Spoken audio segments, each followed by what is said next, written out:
Salut les amis, je vous propose dans cette vidéo de vous donner mon point de vue sur le Redmi Note 8 Pro.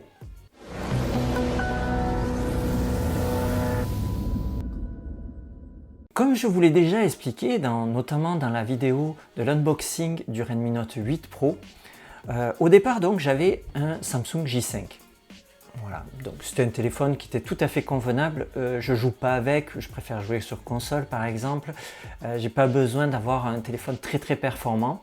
Mais par contre, il y avait un point sur lequel je trouvais qu'il était très obsolète, c'était au niveau des photos. Et c'est vrai qu'aujourd'hui, ma femme par exemple a un Redmi Note 7 qui est très bien, et au niveau photo, franchement, c'était très beau. Et je me suis dit, voilà, il y a le Redmi Note 8 Pro qui est sorti il n'y a pas longtemps. Maintenant il y a déjà le 9 Pro qui est sorti, donc ils vont très vite au niveau, ils ont une gamme très étendue Xiaomi.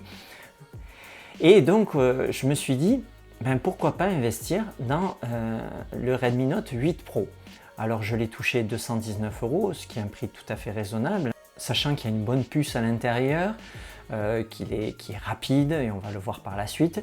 Et notamment, il y a une promesse au niveau des photos, c'est 64 mégapixels. Alors on sait que les pixels, ça veut rien dire. Mais bon, je me suis dit 219 €, franchement, c'est pas mal.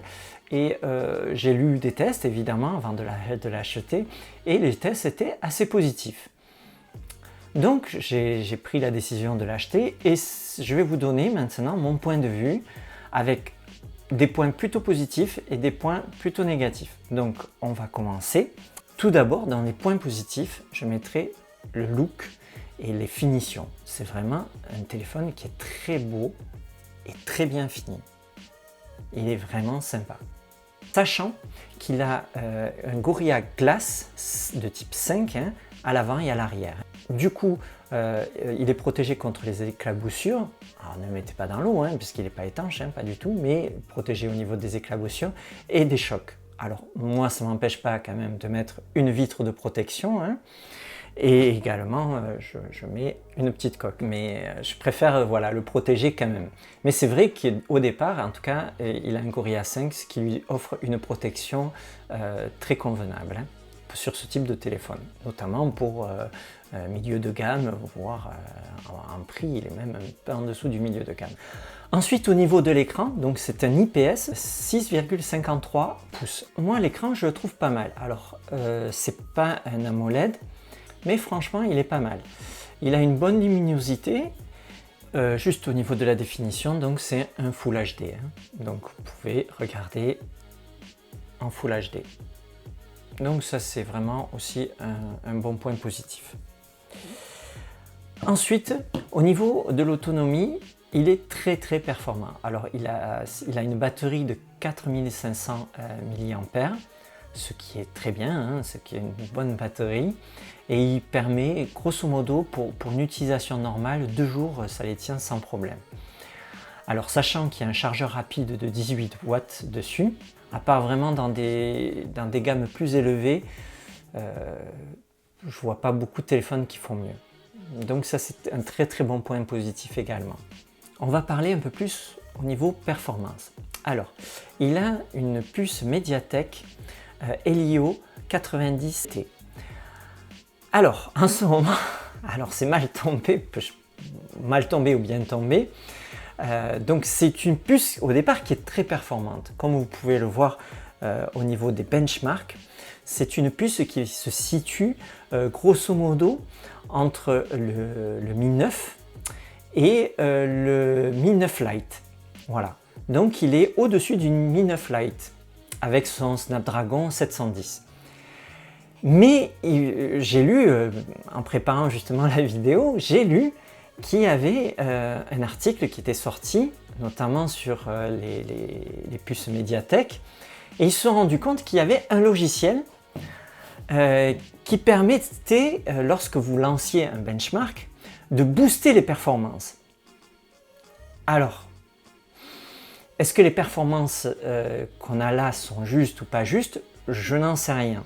D'autant plus qu'ils ont reconnu effectivement qu'ils avaient mis un logiciel qui permettait de booster en fait les performances lorsque il y avait un benchmark qui se lançait. Donc si Qualcomm a ce même logiciel que Mediatek, finalement, ben, ces résultats sont justes. Donc je ne sais pas que vous dire par rapport aux résultats de ces benchmarks, parce que du coup, ben, je ne sais pas s'ils sont bons, s'ils ne sont pas bons. Si Snapdragon fait la même chose, finalement, ben, ça les met tous les deux sur le même pied, et donc ces résultats sont justes. Je ne sais pas que vous dire. Bref, en tout cas, voilà un article qui est sorti et que vous pouvez trouver sur Internet. Je ne sais pas que vous dire. Moi, je vous dis, pour l'instant, en tout cas, au niveau des Snapdragon, du 710, eh ben, selon ces benchmarks, il est légèrement au-dessus.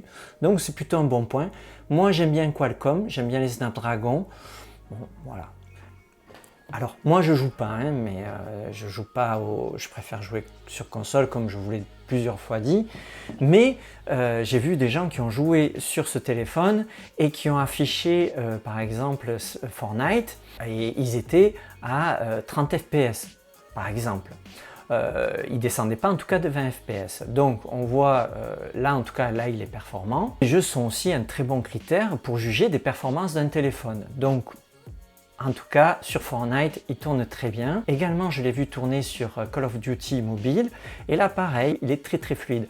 Donc, bon, je pense qu'au niveau en tout cas du microprocesseur, il est quand même bien. Voilà. Bon, malgré tout ce qui est dit, bon, il faudra vérifier et puis voir si Snapdragon font également la même chose, on verra. Mais bon, vous voyez par exemple, on avait l'affaire sur les véhicules notamment, hein, sur Volkswagen qui avait mis un logiciel pour éviter que ça pollue et on s'est rendu compte qu'il y avait plein de constructeurs qui faisaient la même chose.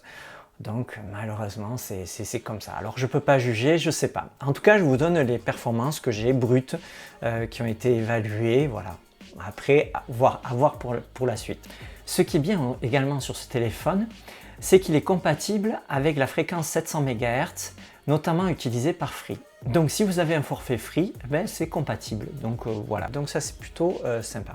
On va arriver donc à l'appareil photo. Alors l'appareil photo, il y a 4 capteurs. Alors aujourd'hui, on ne sait pas jusqu'à quand ils vont s'arrêter. S'il y en aura un jour 6, 8, 9, 10, je n'en sais rien. Bon, il y en a 4. Alors, il faut être très très prudent, hein, parce que c'est pas parce que vous augmentez le nombre de capteurs que la photo sera plus belle, hein, pour autant. Hein. Donc, on va voir un petit peu en détail. Alors, le premier capteur, qui se situe ici, hein, bien évidemment. Alors, le premier capteur, c'est un capteur 64 mégapixels. Alors, 64 mégapixels, vous allez voir dans le logiciel au niveau du téléphone, vous ne pouvez pas zoomer. Hein. Il faut savoir que vous ne pouvez pas zoomer sur le 64 mégapixels. Alors, le module par défaut est un 16 pixels. Alors, c'est-à-dire qu'en fait, il part du 64 mégapixels et il divise en fait les pixels par 4, ce qui fait 16 mégapixels. Je vais vous passer des photos au fur et à mesure en fait, hein, et vous allez pouvoir voir ce que vous préférez. Moi personnellement, je crois que je préfère le 16 mégapixels, mais c'est un avis personnel.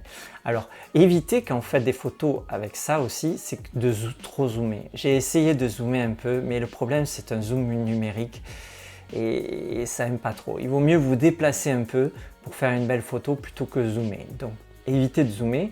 Vous allez voir, il y a des photos qui sont sympas, il y en a d'autres, c'est plus difficile. Voilà. Moi, je privilégierais plutôt le module 16 mégapixels. Voilà, c'est ce que moi je préfère. Mais vous verrez, peut-être vous préférez le 64 mégapixels.